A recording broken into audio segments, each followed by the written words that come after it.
On this episode of the show, I have with me Chris Ghanbarzadeh. He is Senior Director of Engineering at Game Changer, and we're going to be talking about shifts in mobile development. And we're going to cover some areas such as, how do you optimize for both quality and velocity, support the business needs. We're seeing a shift away from native development, and Chris will kind of talk to us about that and optimizing for faster deployments, because that's what everybody wants, and cover a few other things in there with you, Chris. I appreciate your time. Hey, thanks for having me on the podcast here. I'm really excited to talk to you. Absolutely. Before we start, tell everyone what Game Changer does. Yeah. It's sometimes easier to start with a few focus things. Game Changer is the premier app for scorekeeping and live streaming youth sports games, but it does a whole lot more than that, actually. Everything from, how are the stats looking game to game, to connecting to loved ones at home who maybe can't watch the game and are far away, to even figuring out who's bringing the Gatorade after the game. But I'd say where people find the most connection and value is with that scorekeeping and live streaming. Very cool. Very cool. All right, this episode, we're going to be talking a little bit about mobile development. Obviously, you got a pretty good background there, and this is a great topic. I think that's actually very relevant, seeing the big changes that are happening all over in the mobile space. So I guess let's talk about a couple of things, and maybe we'll start off first with, what you're seeing in the market when it comes to, trying for teams that are trying to optimize, right? And what are they trying to optimize, and how that might be a challenge, or if there's, some things that you're seeing that look a little bit easier than the tool set was a couple of years ago. It's a great question. It seems like a lot's changed, but sometimes things still remain the same. In the case of the game of software development, right, when you talk about what we're trying to optimize for, it should always be impact to our users. Really happy to be working for a company that has a mission that resonates with me. So that's easy to get up in the morning, get excited. I'm sure a lot of other folks at Game Changer would say the same. How we do that specifically as an engineering organization, besides just being close to them and understanding what their needs are, is optimizing how we're building, which is always a game of quality and speed, right? So I'd say there's, been some new developments, obviously, so maybe some earth-shattering ones more recently in the field of AI, but we've had a long history of people trying to optimize for both of those in various ways over the years, whether you're looking at, build once, deploy twice kind of frameworks, more investment in CI/CD and DevOps driven kind of development workflows for organizations, or in the case of, AI toolchains, now people are looking at agentic workflows and MCP kind of driven development styles. So, there's probably a lot that, my engineers know a lot more than I would about it even. But, trying to stay close to that and understand how we can create an environment where people feel like, innovating and experimenting and being curious to see how they can optimize for those is where my sweet spot and what excites me most about it. Absolutely. I guess specifically, mobile development is one of those things where people will notice something wrong very quickly. We're very particular. Maybe a website, we could be a little bit more forgiving, but I don't know. I think the expectations on a mobile device, because the immediacy, the standards that have been set by maybe some of the bigger mobile app makers, right? There's some expectation. When it comes to ensuring that balance of quality and velocity, right? And trying to optimize just for those factors. A lot goes into that, obviously. But when you kind of look at your team and look at balancing that that obvious area of quality, velocity, is there a middle ground? Do you have to bias towards one or the other, or can you be in the middle, or what are your thoughts there? Fabulous question. I'm fortunate enough to be working at a place where in our product, we found our product market fit several years ago. And when you've got that, you kind of know what is really necessary to protect the house with. And so one term we usually use, regardless of what people build, you always want there to be great ownership, right? Great craftsmanship with what the teams are building and how they respond when there are issues, instead of just, waiting to be told to clean up the mess. But there are some things where the stakes are higher, right? And for us, that means obsessing over certain metrics or even qualitative feedback we might get on experiences with those core features that we know are really important to users. Because that's why we have a right to be in their lives, you know? And what that looks like for us, besides just saying it, is investing more in observability around those experiences so that we can know in near real time or see upstream indicators of there being problems, and also in prevention of issues to begin with, right? And, you know, have better test coverage, for instance, have great quality and release processes attached to those things so that the most critical areas of your application experience are well protected, and also have really good procedures when we need to respond, because things will get out the door, right? We're humans after all. Yeah, I mean, I mean that's exactly right. I think obviously, you know, we are humans after all, and you know, as you're looking at, you know, business requirements, obviously you guys have product market fit. That's a whole, you know, area where you guys have gone past that. But as the business is iterating, as business needs change, when you're a mobile team and you see business change and you obviously are trying to support those requirements, get them out the door as quickly as you can, but also ensuring, again, back to that quality, because I do think there is a bias towards, again, mobile development standards.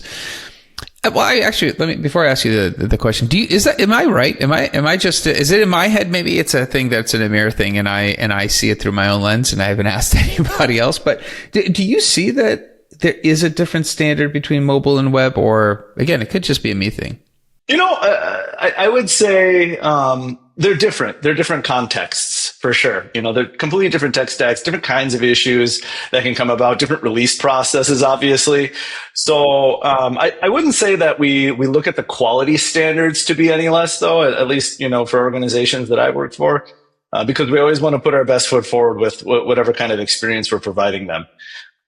Because some of the difference in context, though, I think teams can find themselves in a place where they're faced with those trade-offs you're talking about before. And that's a tough place to be, because it can just start to kind of unfurl. And one thing that really resonates with myself and my peers here is that stability is speed. In other words, if we're constantly looking at speed, we can, every time we go around the racetrack, things can start to get out of control, right? The tech debt can pile up. We can start to understand that our engineers are spending more time in reactive support mode than they're actually able to spend building new product. And it just makes the tension worse, right? And what you want to find is great stability so that they're not being pulled in all those different directions. And then later on, you get the speed. Easy for me to say, again, as a person working at a place that has the privilege of product market fit, and we know where to invest that time, right? It's sort of a game of trade-offs. But even so, you don't want to be constantly going faster and faster around the track. You want to have the technique down so that you can know when to apply the speed and when to apply the brakes. I like that. That's actually a great answer, and I appreciate the depth and explanation. When you are looking at the landscape, right? Mobile development's now been around.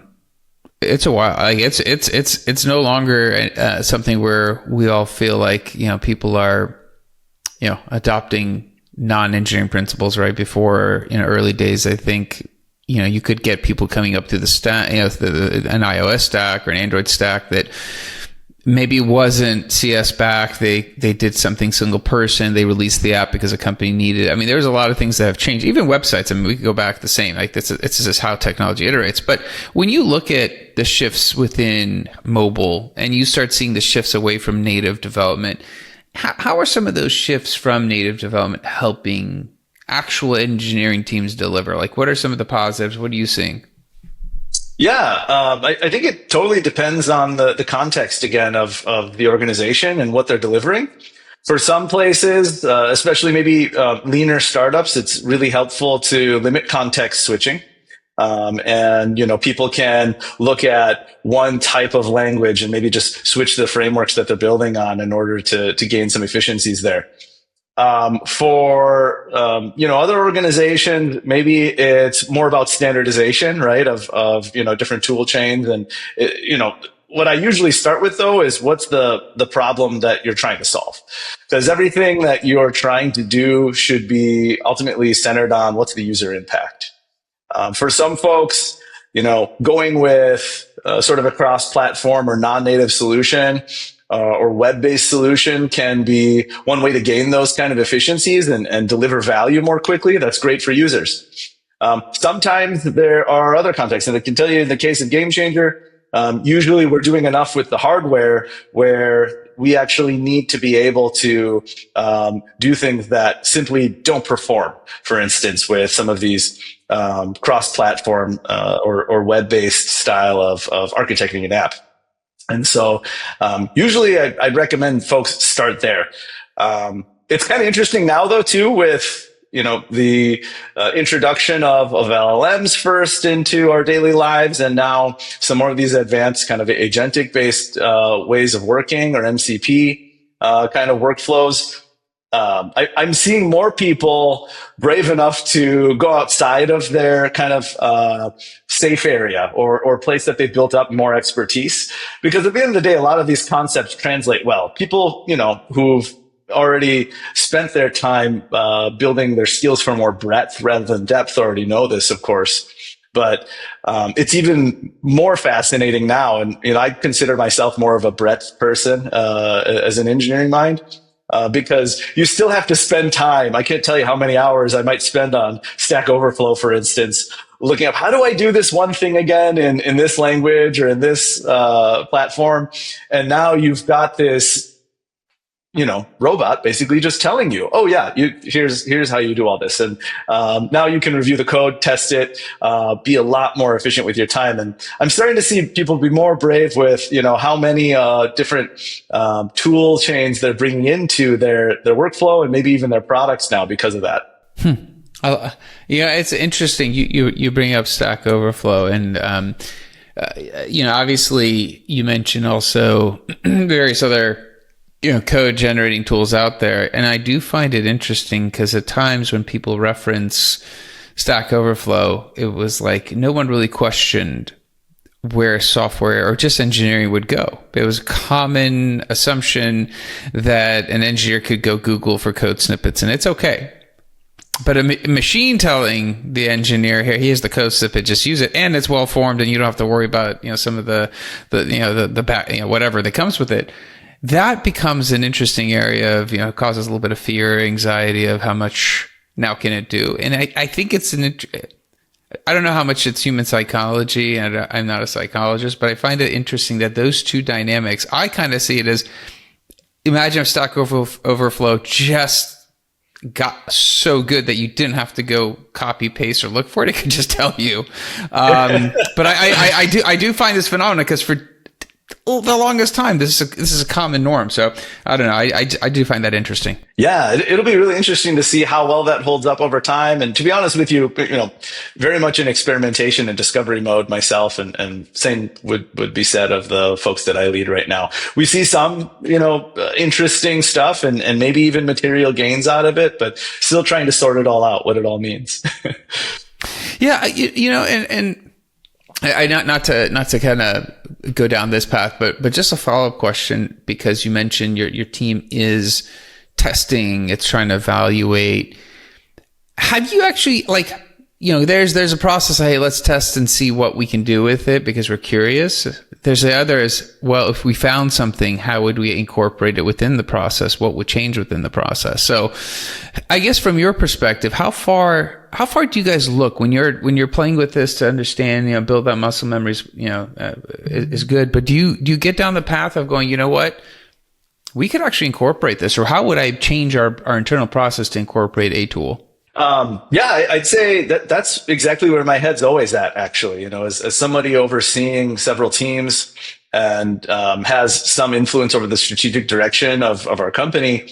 Constantly thinking on that, year-ish time horizon is a really valuable place to be, because it takes a while, right? To, inspire people and influence decisions and organize around things, even when we are all aligned. And in the case of, AI tool chains, we don't want to be doing any top-down mandates. We don't want to be coming and telling people, here's how you do your job.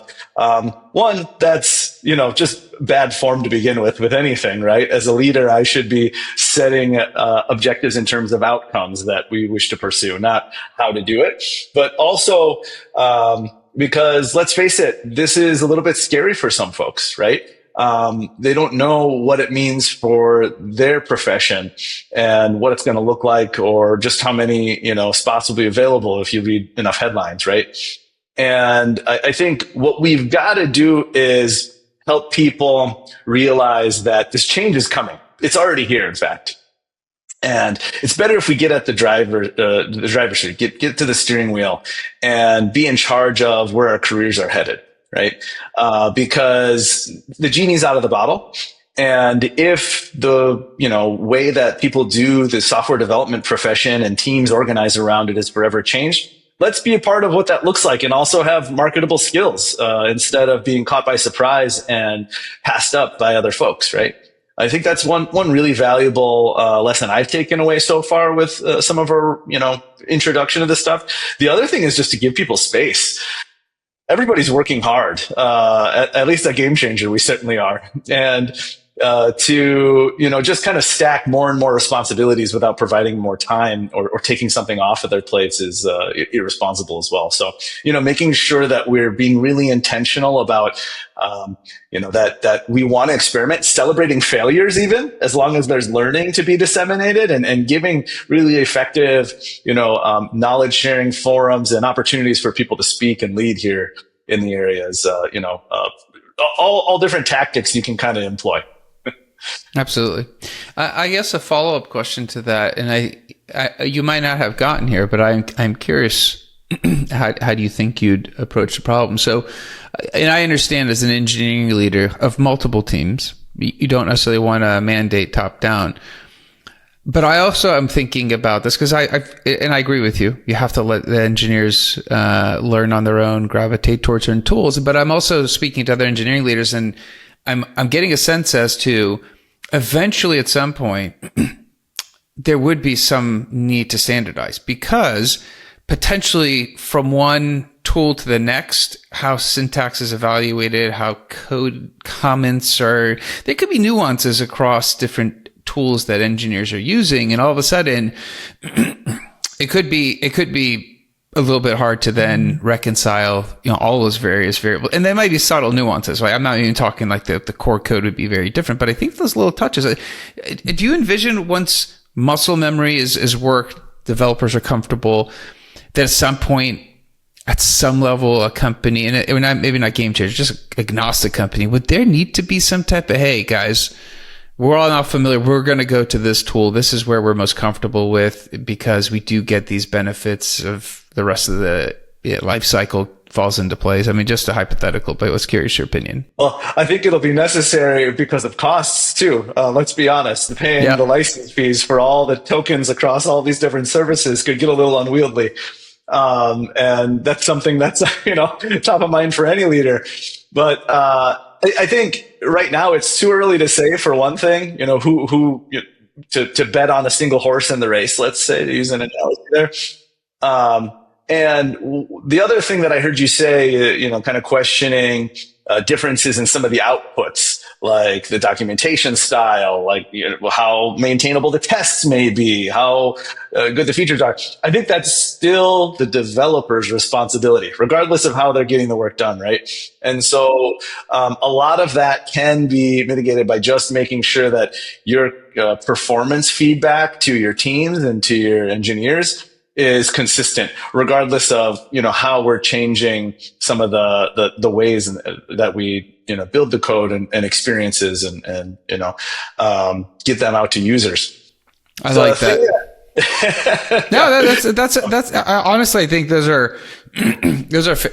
a fair viewpoint, because I do think the onus is still on the developer to produce the results. I mean, the tools are still the tools. If somebody if you have 5 developers who code, if you left it to their own devices, they would all code differently. That's why you need, the engineering standards in place so people will produce similar. So I think that's very fair. I guess when you're looking at the mobile space. Could I jump in with one thing? Actually, go ahead, jump in. I did want to share that in my experience so far, and others have spotted similarly, some of these models, some of these LLMs are actually very good at picking up your team's style as well. If it's got enough available memory for you to share that context with it, they're actually quite good at understanding what are the standards, what are the expectations here that I should adhere to, instead of the developer having to go the extra mile to, make sure and reprompt and provide that every time.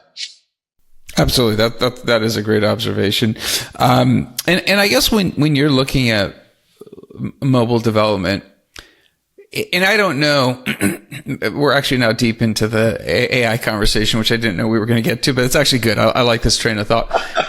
I've proposed that engineers are moving left within the engineering life cycle. They're going, they're going to have more time to go into the business more. That's my hypothesis. I also think that you're going to get a lot of design people who will be able to use these tools to extend their design skills to actually developing more. I don't know what the right now the lines are probably wide, but I also envision that as we democratize the coding itself through some of these tools, maybe they'll shift. I am wondering though, as we start seeing the business be able to see prototypes faster, right? They start seeing tangible look and feel type apps where they can play with and do some product testing, some feature testing before it even gets to your team. Do you think that at some point the methodology, the software development process itself would have to be examined? And by that, I mean the notion that a requirement shows up right now at a certain phase, at a certain level, and then your team takes it on and does what they do. But if it comes over a lot more fully formed, a lot more details fleshed out because they don't need you guys to spend time, and they can actually improve the requirements, right? I mean, it'll be is that going to I mean, again, hypothetical, I'm not going to hold you to this, but I'm curious, is that maybe going to cause a way in terms we build software to be re-examined and kind of say, hey, maybe we're not going to be gatekeeping the production as much as we thought. Some of it is being offloaded, which is good for the teams, right? You guys are all overloaded anyways. Always. Yeah, I mean, your question is a very profound one to me. And the answer to me is, of course, we're going to have to examine all of this. Anybody who's spent time with some of the newer workflows that you can perform with LLMs in your IDEs, you're basically kind of ad hoc creating a requirements spec, which is so not agile, by the way. It's kind of funny it's very much like, okay, I just kind of want to build this thing. And next thing you know, you have a very fleshed out, detailed requirements doc, which, is very helpful, right, to discuss at that level of detail. But a lot of teams kind of have picked for several years now not to do that expressly because it's just, slows the team down, right? And a lot of the things we kind of take as maybe common sense to human beings, like, yeah, of course I want to not use Python in my JavaScript database. Of course I want you to adhere to best, security standards. But it's nice to have it all laid out but there's your PRD all of a sudden, right? In a much more fleshed out, detailed one than, anybody that I've ever worked with, because it's getting down to so many of these, requirements that really do need to be intentionally coded into the application. And as you point out too, there's a lot of overlap all of a sudden, not just from the engineers, current territory into some of the product or design areas, but same going the other direction, right? Where people can now have ideas and bring them to life a lot faster. So I think unquestionably the way we develop products is going to be very different. The thing that I'm really interested in that I'm even more unsure about though is how is it going to change how we support products? Because it's easy to develop happy path demos, things that work under a certain set of circumstances. But, the more interesting part of, kind of, honing your craft is supporting something through its imperfections as it goes through a 10x weekend or, what have you, and continuing to make it, better and better through some of those trials and tribulations. What does AI do for us there? I still have no idea. I'm really interested to see what people figure out. Yeah, on the first point of the methodology, I have voiced it a couple times. I'm afraid to put my flag in the ground to say that I actually think Scrum probably could go away and we could see a waterfall-ish methodology, because we're going to see a lot. We don't need the iterative cycle between us and the requirements if product and business teams are actually able to do some of that work. Again, different methodology. It'll be called something else. I firmly believe, and I used to be a certified Scrum Master, so I love the methodology. I, worked with teams quite extensively. So, but the one question that I have that you brought up that, I have not really got my head around is when we're no longer responsible for knowing, quote unquote, the code base, not having people ramp up on the code base, you're going to need a tool to really be able to drive pinpoint accuracy of what to go find within a code base. So the engineer could maybe then help diagnose or figure something out. Otherwise, if you're not writing the code, we all know when you join a company, you're not part of that code base. It takes you time.